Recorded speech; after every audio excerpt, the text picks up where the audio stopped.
Hello mga simpleng kusinera at kusinero sa bahay! Welcome muli sa ating channel. Panibagong pangkabuhayang recipe po ulit ang ating gagawin. Susubukan natin gawin kung napanood ninyo si Erwan Yusuf, ginawa niya ang banana Q corn dog. At dahil nga po pang negosyo recipe yung ating channel, gagawa natin ng paraan para mas makatipid at makakain sa mas mababang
lang po hanggang matunaw at mag-incorporate lahat ingredients at saka natin i-prepare yung ating saba.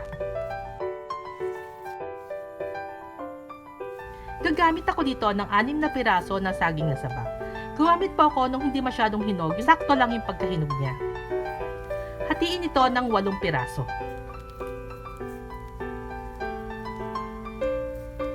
Dito na po papasok yung pagiging stop soil natin. Dahil gagamit tayo ng isang buong pirasong saging, pero 8 na piraso yung ating magagawa.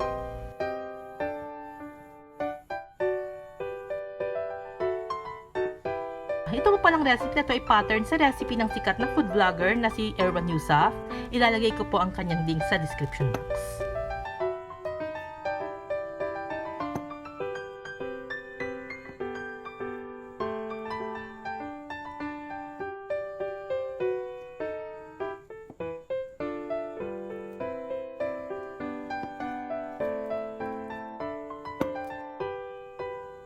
Gamamit din ako dito ng toothpick. Sukin lang natin yung ating mapira-pirasong saging ng toothpick.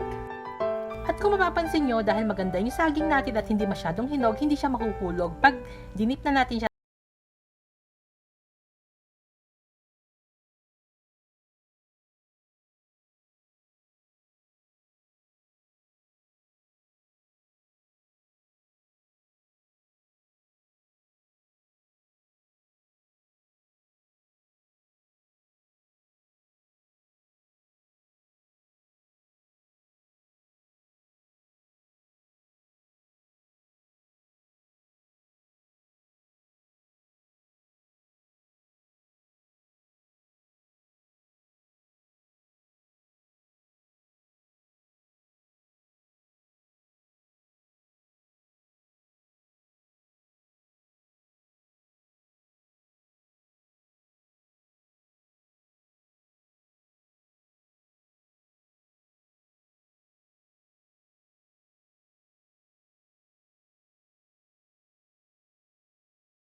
at ready na po tayong magprito. I-deep fry lang po natin sa mainit na oil. At kapag napirito na natin lahat ng ating mga saging, bawasan natin yung ating mantika na ginamit at saka natin i-coat brown sugar yung ating mga saging. Parang nagluto lang po tayo ng simpleng banana cube. Kung malaki po yung lutuan ninyo, pwede nyo sabay-sabayin lahat, pero since maliit lang yung ginamit kong lutuan, pwede na po ang 4 hanggang 6 na pirasong saging. Nasa inyo na po kung gaano kadami yung gagamitin yung brown sugar na ilalagay.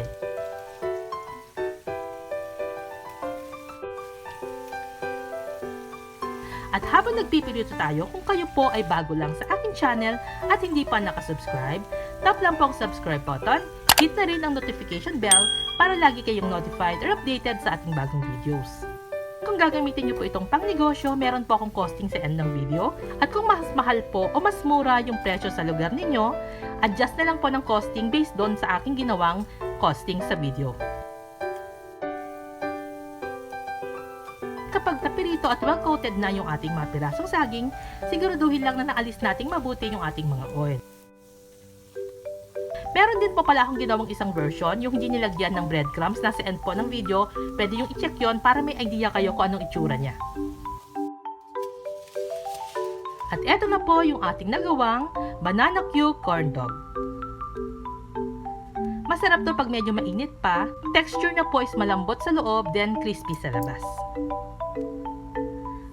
Panibagong pangkabuhayang recipe, pwede nyo ibenta, mabilis sa mga bata, lalo na yung mga hindi naman masyadong kayang ubusin yung isang buong saging, tapos konti lang yung budget, maliit lang yung budget, sakto po to sa kanila.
At nasa end part na naman po tayo ng ating video. Kung nagustuhan niyo ang recipe natin, mag-iwan lang po ng like at comment sa ating video.